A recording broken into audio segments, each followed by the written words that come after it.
We are back now, and I have lost it. Can you hear anything, Catie? I can't hear anything. I am not sure what is up, and we're going to have to call Paul, and I don't know if neither one of us can hear. Paul's going to come down here. We'll talk anyway. An interesting game. We cannot hear anything, Paul. And there we go. There we go. The now man we can with hear. The touch. Paul knows where the buttons are on this thing. This is different from my board at the radio station. An interesting game. We held them the other night to enough points, 44. Normally we win. But are you talking about the Dyersburg game? The Dyersburg game. Tough game, but we're still going to finish second in the district, right? Correct. Okay. When do we play is the biggest question I get, and then we'll move on to other things. We will play next Friday. And that should be against Crockett County. That'll be against Crockett. We'll be at Dyer County. Okay, there's where the games will be. Now, just a brief moment or two. Some nights it's a Murphy's Law game. If anything can go wrong, and it will. But it also, an interesting game. The officials, not blaming them, but they call it different. Every official is different, and each association is different. And Very if you true. don't adjust, and it's just different, Catie. I agree. And, talking to a few of the refs after the game, they're just talking about, our style of play, especially in a game like tonight where our aggressiveness against guards that may not can handle it as well. It looks a lot different than when you're playing against somebody like a Dyersburg or a Crockett. And so our physicality, hurt us a little bit tonight. Yeah. And so you hate to change that too much because down the season you're going to be playing teams that, can beat you by 20. I mean, that's how we took one off the chin earlier in the week.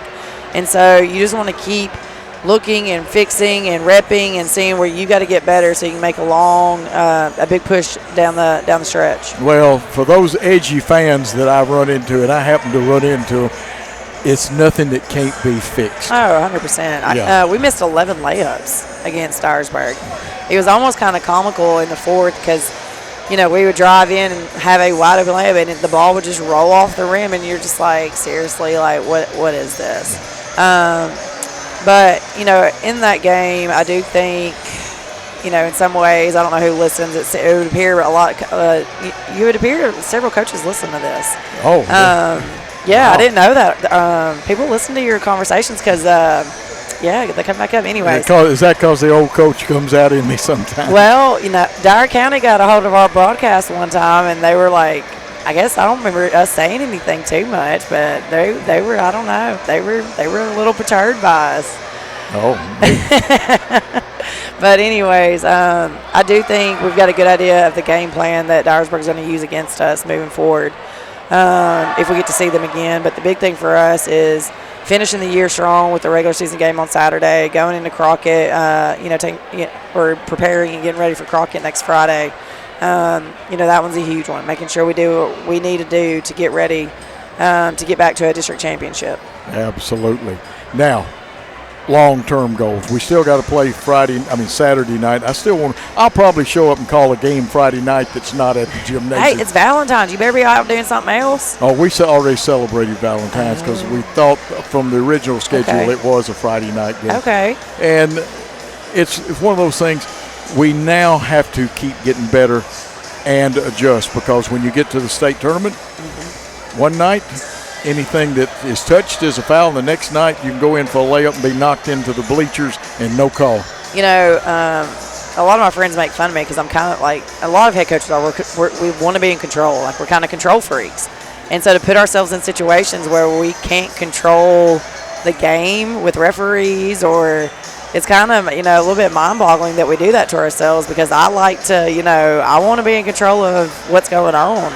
And that is a hard thing when you are playing different nights. You get different referee crews it could be the East, could be Middle, could be West. And, I know they work hard and try to be consistent as much as they can. But, it's up to us and the girls to make adjustments after each quarter and say, hey, what can we do a little bit different? I thought tonight we did a good job adjusting coming out in the second half. I think we held them to 12, 14. I think we held them 12 or 14 points in the second half. We made some adjustments defensively that we wanted to do, and I thought the girls did a great job executing. But, the big thing tonight, I thought Jade from the start her energy was it was contagious. I mean, she was very energetic tonight.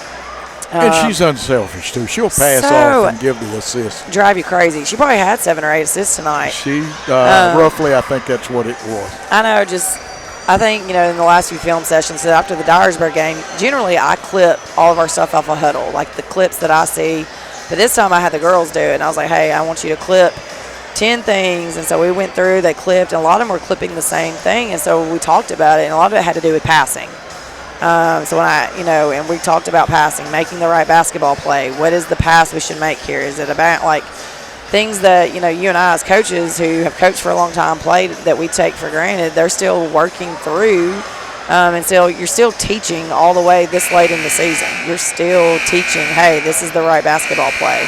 And I thought tonight we did a great job of making the right basketball plays, seeing the open man. You had more assists tonight, I think, than we've had in a while. And against a team that was getting after you because it was senior night.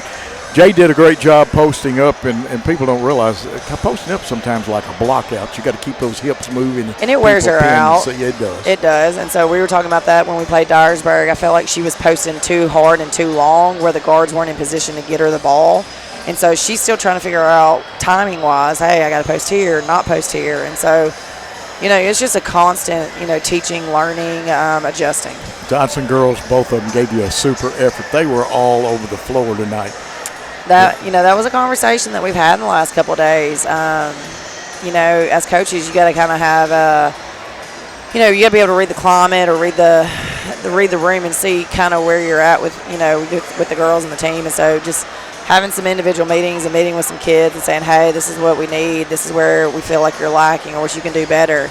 And I thought the 2 Johnson girls and Jade all took some tough love, some tough coaching in the last 2 days. And I thought they, came out tonight ready to prove that, hey, this is what we want to do. These are the goals we want to set, and we want to help the team reach it. And I just thought they did a great job tonight. I think Ivy's going to win your floor burn award, and if you don't give one, I may give one. She is all over the place. I get amazed at her. There's certain awards we did give at the end of the year. There's not many, but there's a couple special ones that, when I talk about Ellie Thetford, it's kind of her award. It started with her, and that award is special. And Ivy's definitely working her way into that stat. Well, as we said a lot in the broadcast, but Faith Reed got positioned. She made the right passes. She rotated. A couple of young ones, they're working on rotation. You got some good minutes out of Anna Tig, and Ava came in there and knocked some people on their posteriors. So Ava, and that's what we were talking to her about, like, what can you do for us? Because I know, when kids go home, they hear scoring. That's what, parents just what they focus on, and I get it to some extent. But, like, for Ava, for us, what she does for us is a level of toughness that we don't have. Like, she doesn't mind being the bruiser. She doesn't mind pulling a rebound and slinging somebody off of her. She doesn't mind setting the hard screen. She doesn't mind checking you hard and putting you on your backside. And those teammates they're so valuable to the program, having that kind of toughness from a kid. And I talk about Ivy this year. I think Ava's going to carry into that role next year. Just that level of grit and toughness. Absolutely. Doyle girls came off and gave you some good minutes. They did. I thought everybody contributed in some way. Lily Jane Lucky always looks good. Man, I wouldn't play horse against her for anything. No, she can shoot. She can flat shoot. Katie, we are out of time, but one of these days you're going to have to come on my radio show. We're just going to talk basketball. I would love it. I will do that. We're going to get reset, and we'll be back with action. Thank you. Okay, thank you.